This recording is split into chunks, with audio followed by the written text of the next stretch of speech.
Bonjour et bienvenue à toi dans cette formation pour t'apprendre à créer un tuto. Le tuto, tu le sais, c'est un des formats stars d'Internet, un des formats clés aussi pour les formations en ligne. Je m'appelle Dominique et avec passionformation.com, mon objectif, c'est de t'aider à créer ta première formation en ligne de façon à partager ta passion, ton expertise au plus grand nombre et à générer des revenus. Dans cette formation, nous allons donc voir comment créer un tuto en 5 étapes. 5 étapes clés pour t'aider à te poser les bonnes questions avant de le réaliser, l'enregistrement, le matériel, l'écriture et le montage. Et sans plus tarder, passons à la première étape.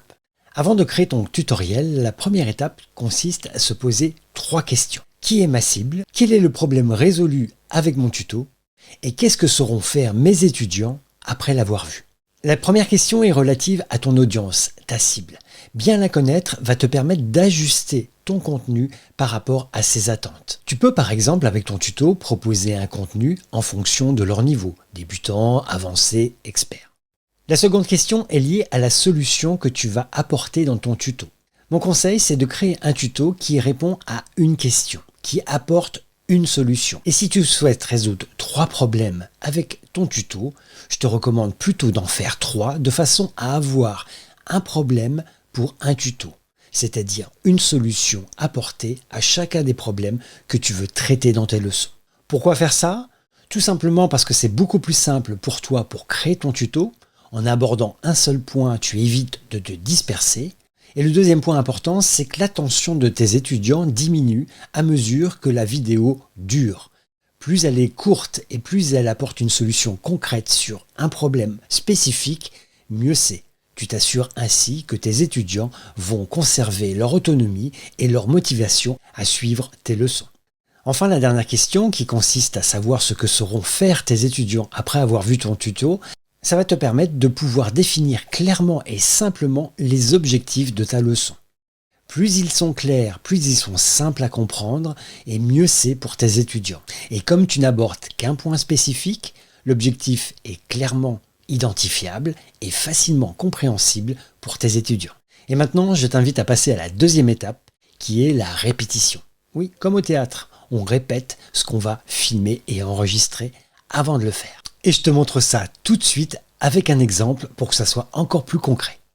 Avant de créer ton tutoriel, je te recommande de faire une répétition. C'est-à-dire que tu vas aller sur le site internet ou sur le logiciel qui est le thème de ton tuto et tu vas faire toutes les manipulations que tu souhaites encapsuler dans ton tuto avant de les enregistrer. Je vais donc les décomposer une à une tout en gardant bien à l'esprit l'objectif de mon tutoriel. Pour ça, je te rappelle les 3 questions qu'il faut se poser que tu peux voir dans la précédente vidéo. Prenons un exemple. Imaginons que je veuille expliquer comment faire le montage vidéo d'une vidéo courte sur Canva. La première étape consiste donc à aller sur Canva. Je vais choisir le format de ma vidéo. Je vais ensuite importer 2 vidéos et je vais expliquer enfin les fonctionnalités clés du montage vidéo sur Canva. J'en ai identifié 3. Raccourcir ma vidéo, couper dans ma vidéo et réorganiser l'ordre de mes vidéos. En décomposant toutes ces étapes, je me suis aperçu qu'il y a 3 étapes dans mon tuto. La première consiste à aller sur Canva, sélectionner le format vidéo que je souhaite monter. La deuxième étape, c'est l'importation de mes vidéos. Et la troisième étape, c'est de montrer comment fonctionnent les 3 fonctionnalités que j'ai identifiées, à savoir raccourcir ma vidéo, couper dans ma vidéo et réorganiser l'ordre de mes vidéos. En faisant cette répétition, j'ai donc pu identifier les 3 étapes clés de mon tuto. Et mine de rien, je viens de le structurer. Je sais ce que je vais faire dans la première étape, dans la seconde et dans la dernière. Une fois toutes ces étapes identifiées, je vais donc pouvoir passer à l'étape suivante qui consiste à rédiger tous les textes de mon tutoriel. Dans la leçon précédente, j'ai répété toutes les manipulations que je vais devoir enregistrer pour mon tuto. Et en faisant ça, tu t'es aperçu, comme moi, que j'ai pu identifier 3 temps forts dans mon tuto. Maintenant, il ne me reste plus qu'à rédiger, à scripter les textes correspondant à ces 3 étapes. Et pour ce faire, j'utilise un gabarit pour toutes mes formations en ligne. Ce gabarit, tu peux le télécharger juste en dessous de la vidéo en cliquant sur le bouton « Télécharger ». Ce gabarit a été créé dans Canva, c'est-à-dire que tu vas pouvoir le récupérer gratuitement dans Canva pour le modifier pour les besoins de ton tuto. Ce que je te conseille de faire, c'est de le télécharger dès à présent, mets la vidéo sur pause et on se retrouve juste après. Voilà, tu as le document. Je te rappelle que c'est un document Canva, donc totalement modifiable et personnalisable. Tu peux changer la couleur, la taille des polices, les polices, rajouter des colonnes, des lignes au tableau. Bref, tu peux faire ce que tu veux. Et évidemment, tu peux dupliquer également ce gabarit et l'adapter pour un prochain tuto ou une prochaine leçon pour ta formation en ligne. Regardons un petit peu en détail ce tableau. Ce tableau est composé de 3 colonnes, une colonne pour l'écran, une colonne pour les textes et une colonne pour le temps. L'écran, je vais indiquer dans cette colonne la position de ma caméra, c'est-à-dire que tu le vois dans l'introduction, je suis face à la caméra. Tu vois que j'ai indiqué mon écran pour l'étape numéro 1, c'est-à-dire que je vais enregistrer mon écran avec ma webcam ou non. Mais ça sera vraiment mon écran qui sera le plus important. Ce qui est logique puisque c'est un tuto dans lequel je vais expliquer quelque chose sur un document, sur un site internet ou dans un logiciel particulier.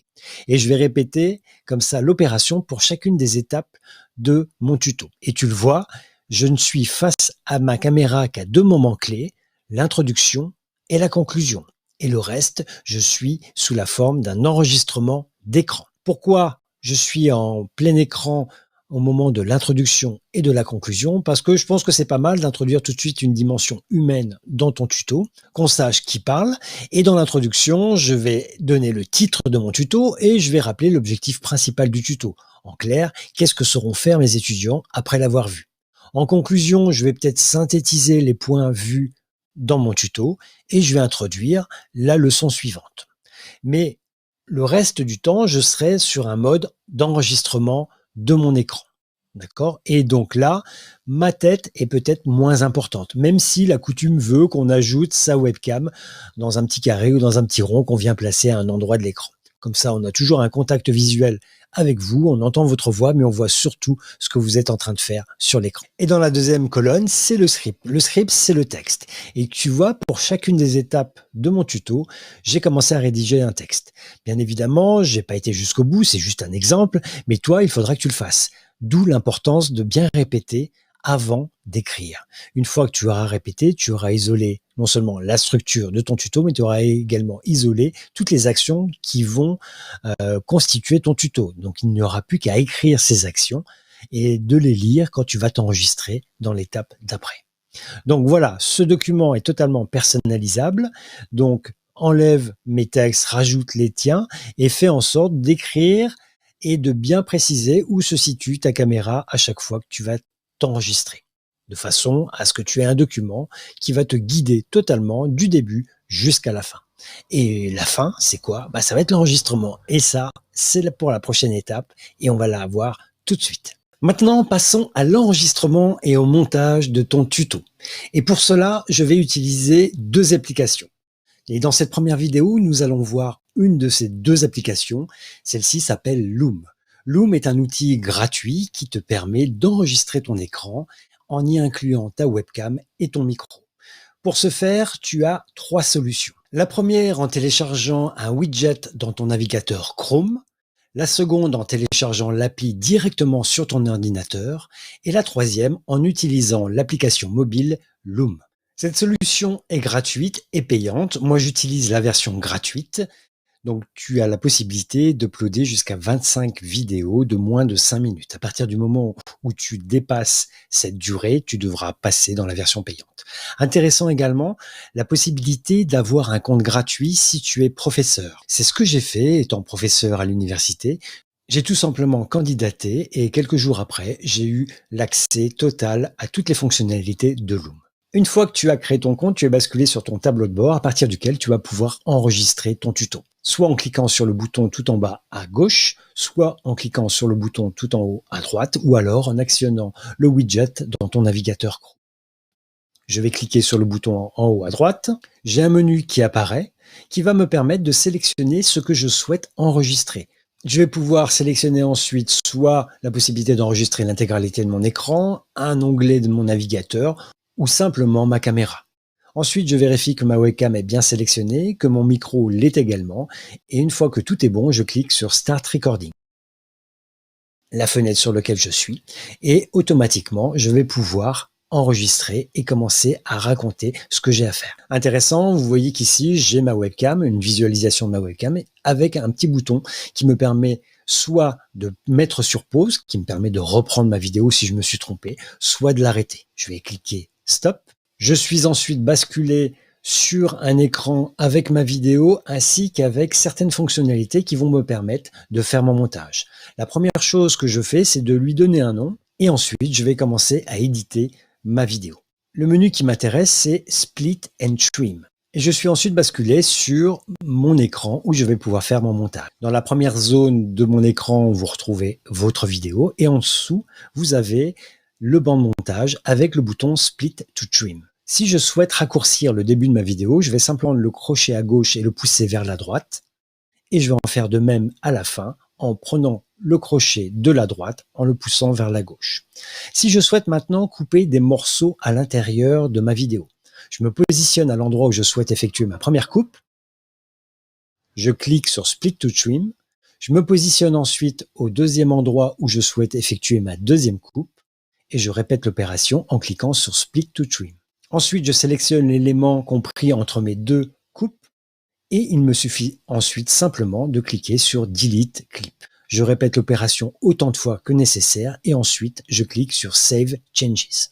Je retourne sur l'écran précédent et maintenant ce qui m'intéresse, c'est de pouvoir télécharger mon tuto et pour ça, il suffit simplement de cliquer sur les trois petits boutons en haut et de sélectionner le bouton Download. Il ne vous reste plus qu'à cliquer dessus pour pouvoir télécharger votre tuto sur votre ordinateur. Le deuxième outil que je souhaitais te présenter pour tes tutos, c'est Tela.tv. C'est un outil que j'adore parce qu'il offre plein de possibilités de personnalisation, d'editing. C'est vraiment super bien foutu. Et ce qui ne gâche rien à cet outil, c'est qu'il s'enrichit en permanence de nouvelles fonctionnalités que je vais te montrer dans un instant. En tout cas, c'est un outil qui est gratuit également, mais qui n'a pas de limite, contrairement à Loom. C'est-à-dire que tu peux l'utiliser autant de fois que tu le souhaites. La seule contrepartie, c'est qu'il y aura le logo Teva dans tes tutos. Bon, après, si tu peux vivre avec ce logo, tout va bien. Si tu ne peux pas vivre parce que tu penses que c'est pas professionnel, tu peux tout simplement passer à la version payante qui n'est pas excessive et qui te permettra justement d'avoir de jolis tutos sans le logo. Et maintenant, je vais te montrer son fonctionnement. Une fois ton compte créé, tu te retrouves sur ton tableau de bord. Un tableau de bord assez dépouillé, tout simplement parce que j'ai organisé mes vidéos dans des channels. Ces channels, c'est comme des rubriques qui vont te permettre de regrouper, de centraliser toutes tes vidéos sur le même thème. Pour créer un channel, c'est tout simple. Tu cliques sur New Channel, tu lui donnes un nom, tu peux rajouter une description si tu le souhaites. Ce qui fait qu'à chacun de tes enregistrements, tu pourras affecter ta vidéo au channel en question. Pour créer une vidéo, c'est tout simple, il suffit simplement de cliquer sur New Video. Et tu te retrouves sur cet espace. Donc la vidéo est plein écran.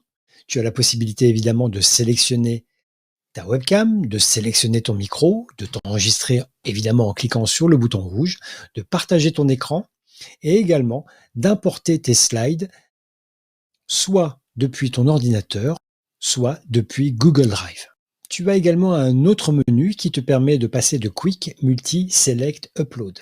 Quick, c'est idéalement quand tu as besoin de faire qu'un seul enregistrement, très court de préférence.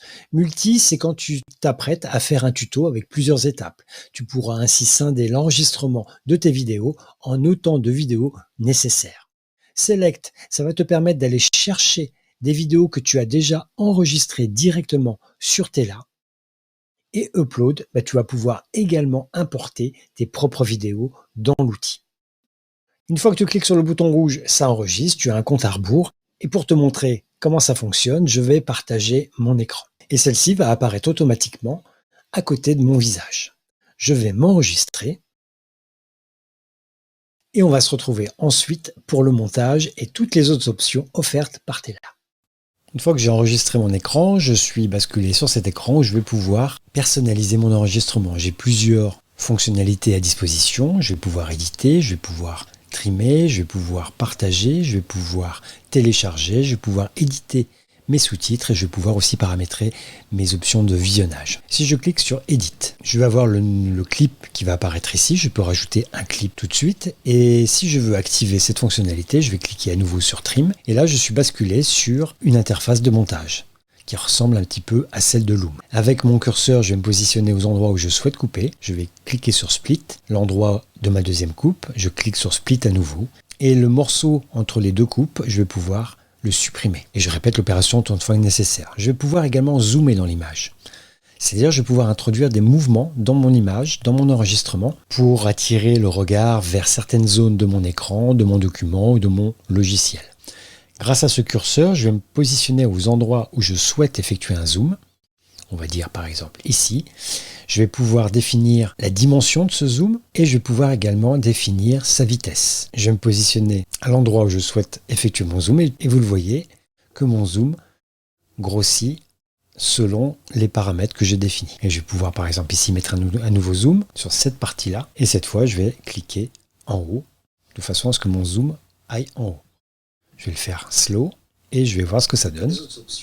Et voilà. Je peux réenregistrer. Je peux aussi changer le background, c'est-à-dire toute la partie qui couvre mon enregistrement. En cliquant dessus, j'ai la possibilité de choisir une image ou de sélectionner celles qui sont proposées, mais je peux également uploader mes propres images. Ici, j'ai uploadé les miennes avec le nom de passionformation.com. Voilà. Et après, je repositionne ma vidéo. Je peux changer également le layout, c'est-à-dire la position de mon enregistrement. Si je me suis enregistré en webcam, je vais pouvoir la positionner ici, là. Et j'ai pas mal d'options qui vont me permettre de sélectionner l'endroit exact où je souhaite que ma webcam apparaisse.